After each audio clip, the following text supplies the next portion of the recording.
ГСП онлайн. Городские новости сейчас. Пятница, 8:45. Еженедельная планерка в мэрии. Основной лейтмотив – действуйте расторопнее. Например, у городского управления ГОЧС спросили, как ситуация с восстановлением камер видеонаблюдения в некоторых местах. Общая сумма на восстановление велика, но в бюджете заложен 1 миллион на эти цели, почему бы хотя бы его не использовать.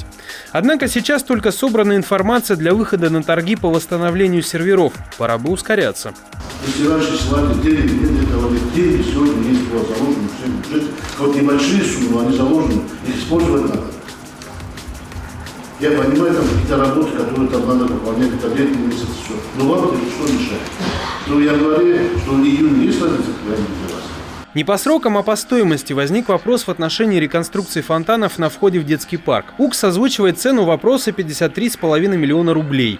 Цифра у градоначальника вызывает недоумение. Почему так много на реконструкцию сетей и самого фонтана? Надо составлять дефектный акт и более точно смотреть по цене. Ускориться потребовали и по вопросам выбора оператора ярмарки выходного дня и эвакуации незаконных НТО. Пока оба эти вопроса далеки от окончательного решения. Лучше обстоят дела с реакцией на ЧП, например, на электросетях в некоторых районах.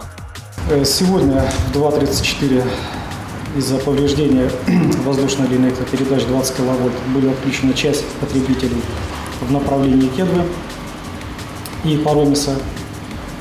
В настоящее время 2 бригады на 2 вездеходах с 2 сторон продвигаются к ориентировочному месту повреждения. И в 9:30 запланирован вылет вертолета с бригадой для визуального поиска повреждения. Потребители запитаны со стороны ТОМа, по телеметрии вывели участок поврежденный. Потребители у нас со светом. ТОМ у нас достаточно мощный узел, там хорошая дизельная электростанция, потребители запитаны. Вероятно, будут некоторые отключения, связанные с локализацией аварии, но население к этому относится терпимо. Одной из центральных тем стала оттепель и связанные с ней проблемы. Уборка снега и расчистка дорог, а также очистка крыш, чтобы сугробы не валились на головы. Мэр потребовал обратить повышенное внимание не только на дороги, но и тротуары и проезды дворовой территории. От спецавтодора ожидают оперативности, ведь если заморозки, как и когда это очищать? Если не хватает техники, привлекайте стороннюю. А с крышами так и вовсе надо быстрее, как минимум ограждения должны точно быть. Если нет, я понимаю прекрасно, что одновременно все это не вычистить, не убрать, я говорю, не поколю, все остальное, но ограждение хотя бы должно быть выставлено. Но ограждение не должно быть так, что сегодня вот закрыли тротуар здесь, человеку негде пройти, он ходит на проезжий участок, такого тоже не должно быть.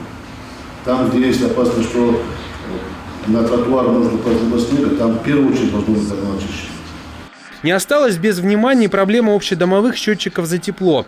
Напомним, ресурсники имеют право выставлять тариф с повышенным коэффициентом собственникам в домах, которых нет счетчика. Однако спорных ситуаций хватает. Опять же, расторопности требует руководство города, потому что пока время тянется, люди будут получать квитки с повышенным коэффициентом до того, как споры разрешатся.